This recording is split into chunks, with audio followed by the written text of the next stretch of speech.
Hi, I'm Aubrey Going from Holistic College Dublin, and today we're going to talk about S.T.R. So S.T.R is an acronym that stands for Soft Tissue Release. And soft tissue release, its purpose is to break down knots or adhesions within soft tissue. So how it does this is by creating shear force, and that shear force causes layers that were stuck together to become separate again. And it is our most powerful tool for breaking down adhesion within the soft tissues. There are other techniques that are good. Petrissage is very good, cross-fiber friction, muscle stripping. There's a range of techniques that help with adhesion, but S.T.R is without a doubt our most powerful tool. So our three-word memory hook as to how we're going to perform this technique isn't soft tissue release, it's shorten, lock, and lengthen. So we first shorten tissue. We're going to bring muscle into a shortened position. We then apply our lock, which isn't so much about pressure. Sure, we want to get down to depth, but it's about a directional force. So we really want to pin one layer of tissue. The third step is lengthen. So we shorten, lock, and lengthen. When we lengthen the tissue, we require some layers to move against the layers that we've pinned. So that pin is the key. That's what's going to make this technique work.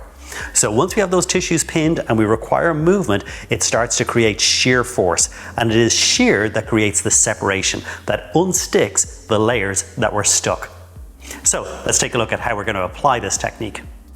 So we're going to work on Alison's quadriceps. This is a very common area for tissue to get stuck and adhered, particularly just above or proximal from the muscle tendon junction here. So we're going to shorten, lock, and lengthen. Quads are extenders of the knee. So to bring them into a shortened position, we're going to extend the leg out. We're then going to apply a lock away from the moving joint. So two different ways we could describe this that basically are doing the same thing. We could say that we're locking away from the moving joint, or we could say we're locking towards the muscle belly. Same thing, but just two different ways of describing it.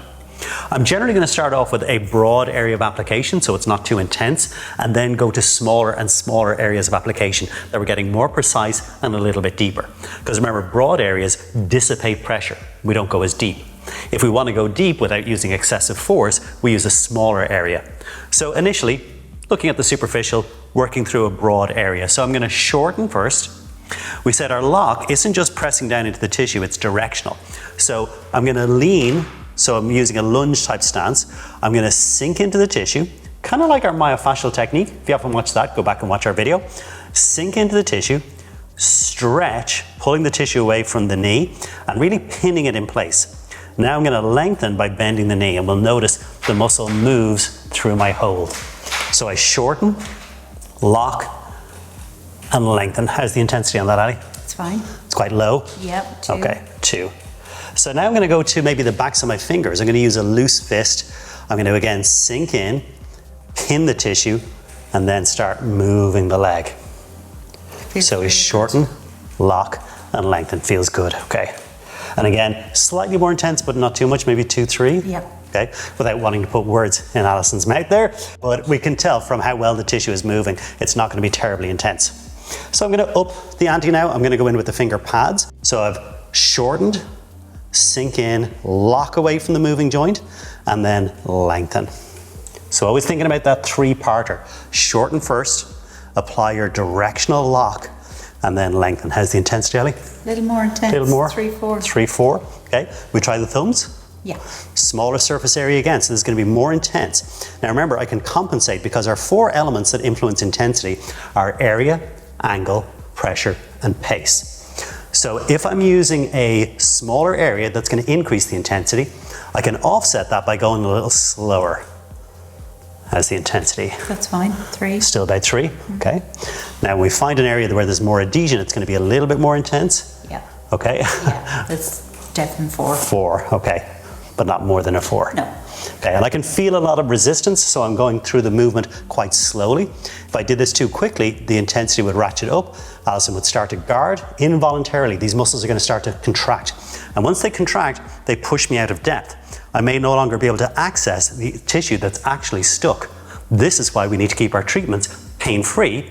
There can be intensity, but we don't want to exceed 4 out of 10 on a pain scale. 4 out of 10 is what most people would describe as kind of good pain. It feels like it's doing good. So I shorten, sink into the tissue, lock, and lengthen. Another nice technique to do for the quads is to use the forearm, but again, this is really broad. This can be a great warm-up technique.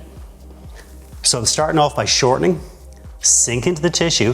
Part of my lock here is to turn the palm down. So I pronate and that really pins nicely. Now, anytime you feel like your S.T.R isn't working, it's invariably that you have not stretched the tissue and you have not pinned it in place. Those really are the two elements that I think people struggle with initially, and when you get them, it suddenly changes the effect of the technique. It becomes massively more effective. So we want to make sure that we really stretch the tissue to its elastic limit and then pin it in place. As much as possible, we want to try not to let that lock move too much. There are times when sliding the lock can help, but it's not strictly speaking an S.T.R in that circumstance. So to summarize, S.T.R stands for soft tissue release. S.T.R is our most powerful tool for breaking down knots or adhesion because it creates shear force. When we pin one layer and require the rest of the muscle to move, we create shear, which separates adhered layers within our fascial sheaths.